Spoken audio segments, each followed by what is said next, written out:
Et salut tout le monde. Oh, j'ai oublié mon. Allez, mec, vous vraiment voir. Travail d'amateur, quoi. Alors, aujourd'hui, je vais poster les vidéos à deux moments différents. On va voir les nouvelles invocations du destin qui sont apparues.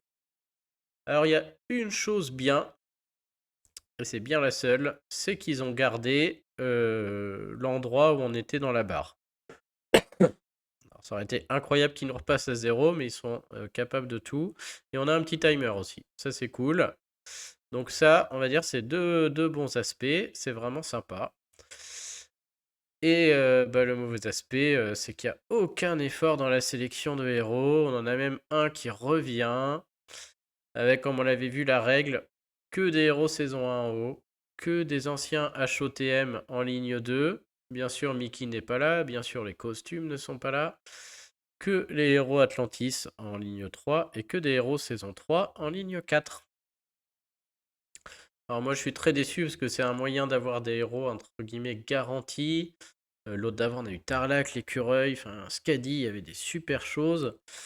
Et comme le jeu évolue très vite, on s'attendait à voir cette chose-là évoluer parce qu'entre il y a 6 mois qui se sont passés là, donc ça mériterait une belle update quoi, hein. J'attendais peut-être, je sais pas, quelques gargouilles ou des héros saison 4.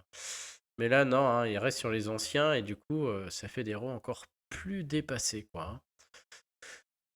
Donc moi, je suis extrêmement déçu de ce truc-là. C'était un bon moyen, pas pour les free-to-play, on va dire pour les cheap-to-play, de s'assurer des héros un peu clés des fois. Cerise sur le gâteau, ils nous mettent Lord Loki qui était au Soul Exchange contre 20 héros. Ça pique aussi. Elle qui était dans le portail Covenant. Ceux qui l'ont eu dans le portail Covenant et qui la retrouvent là, dédicace à Giorgio, je crois. Non, ça fait mal, hein, ça fait mal. Pas un costume, bien évidemment. Donc ouais, je suis vraiment déçu, hein. Bon, passer ma déception. Le but, c'est peut-être aussi un peu de vous dire, parce que tout le monde n'a pas le même deck non plus, et certains seront trop contents. C'est ma situation personnelle aussi qui fait que j'en suis déçu. Et on va quand même essayer de voir un peu lesquels sont à prendre. Donc il y en a plusieurs qui sont intéressants. Je peux pas conseiller un héros en particulier. Je peux envie de dire qu'il y en a un qui sort du lot ou qui est plus fort que les autres. Il y en a qui sont vraiment à laisser, qui sont poubelles. Donc je vais déjà les désigner. Pour moi, toute cette première ligne là, c'est poubelle. Il n'y a même pas à réfléchir à les prendre, personne ne les prend.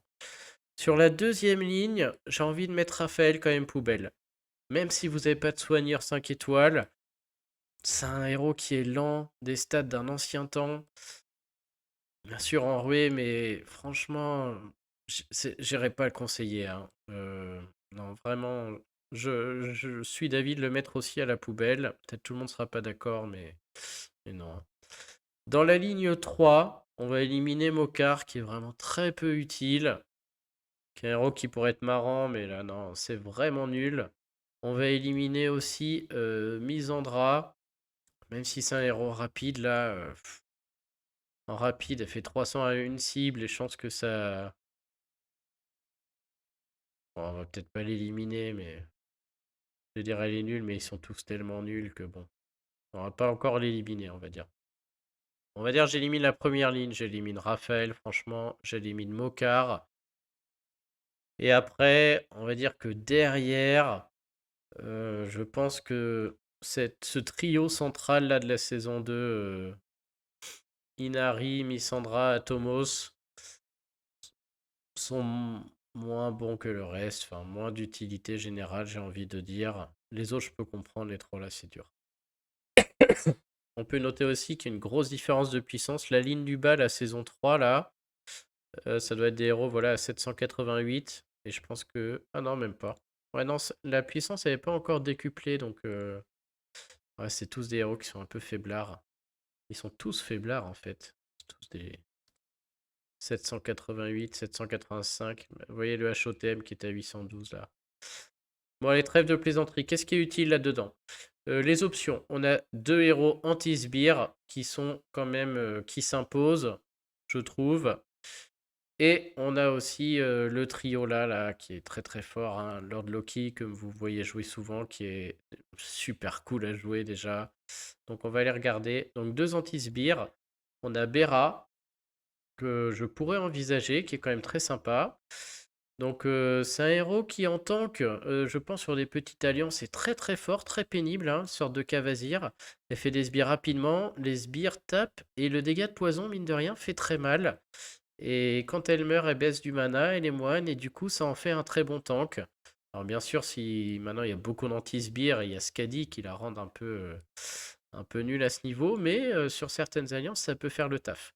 En attaque, par contre, elle va être très très forte, puisque en 7-8 huiles, vous allez être capable de faire les sbires, d'être protégé, et ça vous fait un anti-sbire, c'est-à-dire que les sbires vont taper et vont empêcher votre adversaire de mettre des sbires. Et donc si vous n'arrivez pas encore à contrer des Hulda, des Waterpipe, des choses comme ça, c'est une sacrée option, hein. C'est vraiment une sacrée bonne option. Et donc c'est un bon héros qu'on peut monter, qu'on peut jouer en solo dans une équipe et jouer une autre couleur à côté, ou qu'on peut jouer avec d'autres combos, enfin bref. Elle, ce sera la première que je prendrai. Je dis pas que je la monterai, hein, parce que maintenant j'ai du lourd, mais j'y réfléchirai. Donc ça, c'est un très bon héros. Et puis l'autre très bon héros, bien sûr, c'est Grimble, où lui aussi j'y réfléchirai, et même si c'est un héros d'un ancien temps. Donc Grimble, il est moyen, c'est un peu plus dur à faire déclencher qu'une Bera, mais lui, il détruit tous les sbires, et surtout, il a cette capacité incroyable à donner du mana pour chaque sbire détruit. Et on connaît, enfin, je vous le dis si vous le connaissez pas, mais le combo là que Coco avait découvert à l'époque et qui marche toujours, hein. Si vous jouez contre un héros qui fait 5 sbires et que derrière vous déclenchez Grimble, donc que vous avez eu 9 violets et que vous déclenchez Grimble, non seulement Grimble mange tous les sbires, mais avec le mana gagné, ça fait déclencher un héros lent ou très lent violet. Et donc on a des combos, notamment Grimble Alfric, que j'ai là, moi. Et donc peut-être j'envisagerais aussi de monter Grimble. Et j'aurai un duo en GDA, Grimble Alfric, qui peut être joué contre des sbires, qui peut être joué en GDA sbire. Et voilà, en 9 tuiles, Grimble fait déclencher Alfric. Et Alfric en 9 tuiles, bah ça cause, hein. Ça commence à causer. Donc Grimble, très très bon héros. Avec d'autres héros, lent ou très lent violet, je pense au lézard là, où Grimble doit faire déclencher le lézard. Grimble bûche, j'y crois pas trop, la bûche est trop faible, mais sur des petits decks, pourquoi pas. En bref, voilà, c'est un très bon héros. Si un jour on a d'autres très lents violets incroyables qui sortent, avoir Grimble dans son deck pour faire déclencher ce héros incroyable en 9 tuiles, c'est une bonne option. Donc Bera et Grimble, là, c'est clairement deux sacrées bonnes options. Et moi, ce sera les deux premiers que je prendrai. Ensuite, à envisager, si c'est pas l'anti-sbire qui vous intéresse ou pas de violet à déclencher comme ça en neuf, Lord Loki, moi je vous le conseille tout simplement parce que bah, une fois que vous l'avez, il copie la CS, vous pouvez jouer tous les héros du jeu, et ça c'est super fun.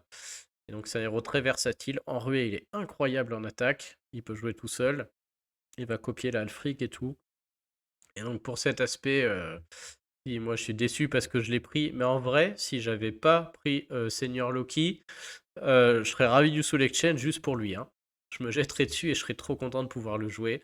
Donc lui, je vous le conseille, il est très très fun à jouer. C'est juste trop cool de pouvoir copier n'importe quel CS. Vraiment, il est vraiment vraiment sympa quoi. On a l'option Heimdall. Moi, je suis moins fan, hein. Si j'ai pas de ressusciteur, si vous en avez pas non plus, peut-être vous l'envisagez. Mais elle est où la chance là?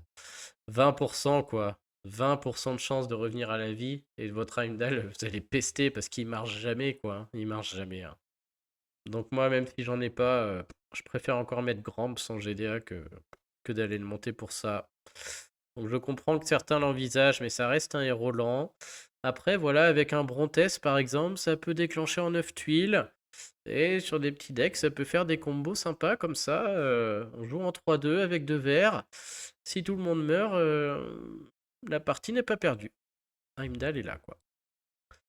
On a Gefjon, alors qui est elle aussi assez fun et très forte, hein.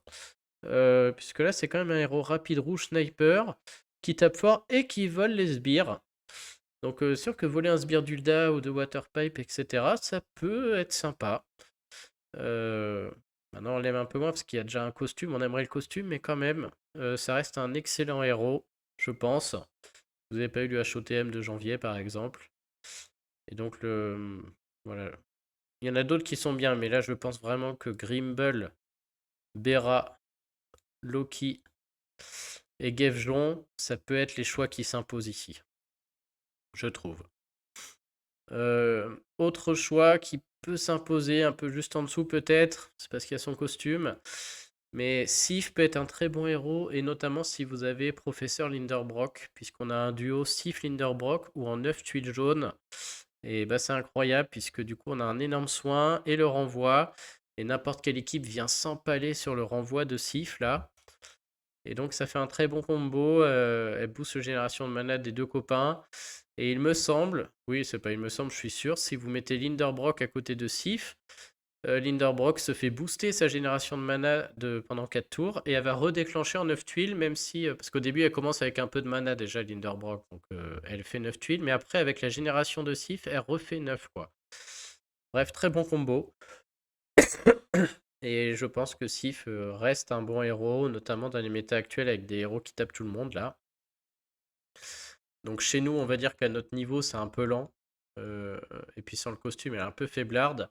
Mais je pense que dans beaucoup d'alliances, elle peut faire le taf. Et ça fait un très. C'est dur de trouver des duos efficaces, hein. Et Sif Linderbrock, c'en est un. Sif Rhys, un peu moins, parce que le soin de Rhys n'est pas aussi fort que celui de Linderbrock, même si Rhys déclenche beaucoup plus vite et fait déclencher Sif en 8. Mais voilà, d'autres combos qui marchent. Donc sans surprise, la ligne du bas est quand même très bien, sauf Heimdall qui me plaît un peu moins, je trouve. Dans la deuxième ligne, j'en parlerai après parce que je trouve, la troisième, pardon, je trouve que la deuxième est plus forte. On a déjà Grimble, hein, qui est large au-dessus du lot de par sa capacité spéciale, même s'il a des stats de 2 étoiles là. C'est quand même pas mal. Et mine de rien, on a aussi Malozzi, que moi j'aime beaucoup. Pour plusieurs aspects. Déjà, c'est un héros très rapide jaune et qui bloque les bonus. Donc, elle empêche de mettre des provoqués, par exemple, ou ce genre de choses. Et un héros très rapide qui fait des dégâts comme ça, c'est intéressant, hein. Malheureusement, c'est les stats d'un ancien temps. Mais voilà, premier aspect, en attaque GDA, selon votre deck, ça peut être très très fort. Deuxième aspect, et pas des moindres, c'est qu'en Titan mythique sur le violet, Malozzi, ça fait partie des top héros, des héros du top 100. Pour deux aspects, parce qu'elle est barbare, et donc il y a des énormes dégâts du fait qu'elle soit barbare, et parce qu'elle rajoute une chance de critique avec un lien élémentaire, chose qui se rajoute aux critiques de Melia par exemple, ou de héros des pas de patrouille là, hein. C'est pas. On peut mettre les critiques de Caméléon, puis des nouveaux chances de critique avec ce lien élémentaire, ça s'additionne quoi. Et du coup, bah, en Titan Mythique, on la voit. Et pareil, on va dire que je suis pas trop content de cette liste, mais elle, je l'ai pas. Et je pourrais l'envisager, clairement. Je pourrais l'envisager. Il faudra que je revoie sur le Titan Mythique violet mon équipe par rapport à ce qu'il fait. Je crois que c'est celui avec lequel on peut pas booster l'attaque. Et du coup, je sais que Malosier est souvent dans le top 100. Peut-être, du coup, que je la montrerai pour ça. On a Zéline qui est un très très bon héros, mais complètement rien les stats quoi, hein. C'est un héros rapide qui est très fort. Et surtout pour cet aspect-là, elle retire les bonus, hein. On a quand même un héros rapide vert qui retire les bonus, qui fait un peu de dégâts, qui baisse l'attaque. Et donc bah, c'est aussi un bon héros. Malheureusement, les stats sont dépassés, notamment pour jouer dans tes alliances du top 100, mais pour certains decks, ça peut être un bon choix. Donc le Zéline à retenir aussi. Et Zimkita, pareil, qui est un rapide qui tape tout le monde avec une hausse d'attaque et qui est forte pour l'autre aspect. Elle enlève pas les bonus, elle purifie les effets négatifs des alliés. Donc en réalité, même si je râle un peu, on a quand même des. Je pense sur des moins bons decks que le mien, on a quand même beaucoup de héros qui peuvent être très intéressants. Ça fait chier parce qu'ils sont anciens et que maintenant ça va vite et du coup ils ont des stats dépassés, mais en vrai, Grimble, Malozzi, Zéline, Zimkita, tout ça c'est des héros qui ont beaucoup d'utilité, hein. Tout dépend de ce que vous voulez faire quoi, hein. Voilà, ça tue les sbires, ça fait déclencher un violet trail en 9 tuiles. Ça c'est plus pour être très rapide en attaque ou titan mythique. Elle, si vous avez besoin d'un héros vert qui retire les bonus en rapide. Elle, si vous avez besoin d'un héros rouge qui purifie en rapide et qui tape tout le monde avec une hausse d'attaque. Derrière Sniper Rouge, vous avez Gevjon. Lord Loki, je peux que vous le conseiller, juste pour le fun et pour la ruée, il est incroyable. Sif, c'est plus un héros de niche en attaque, et prenez-la uniquement si vous avez le duo qui va bien avec elle.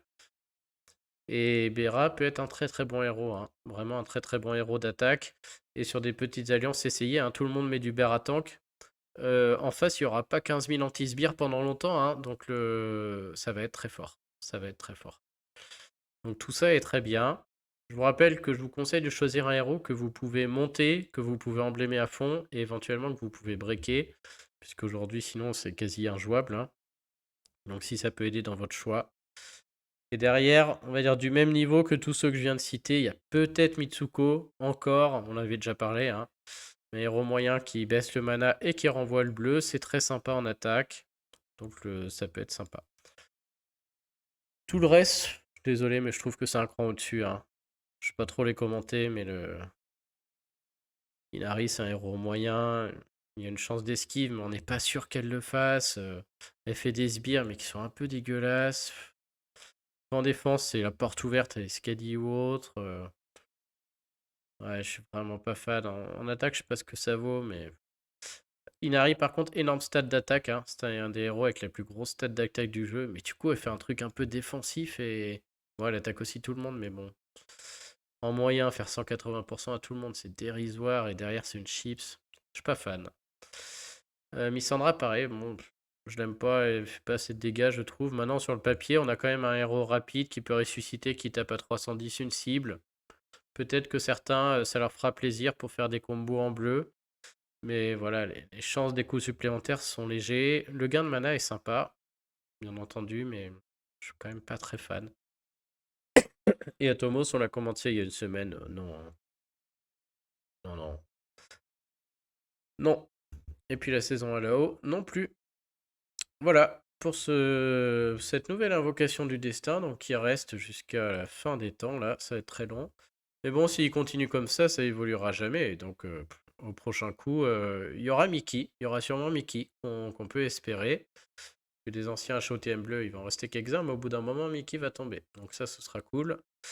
Mais sinon, il n'y a pas grand-chose à espérer dans cette histoire, hein. J'en ai peur. Voilà, si vous avez des questions, vous n'hésitez pas, vous les mettez en commentaire, je vous dirai. Et si j'oublie quelque chose aussi, avec plaisir, hein. C'est possible que je sois passé à côté de quelque chose dans l'analyse. J'espère que ça vous aura aidé en tout cas. Et je verrai si j'en monte certains ou si je fais un test. Allez, bonne journée tout le monde et à très bientôt. Salut.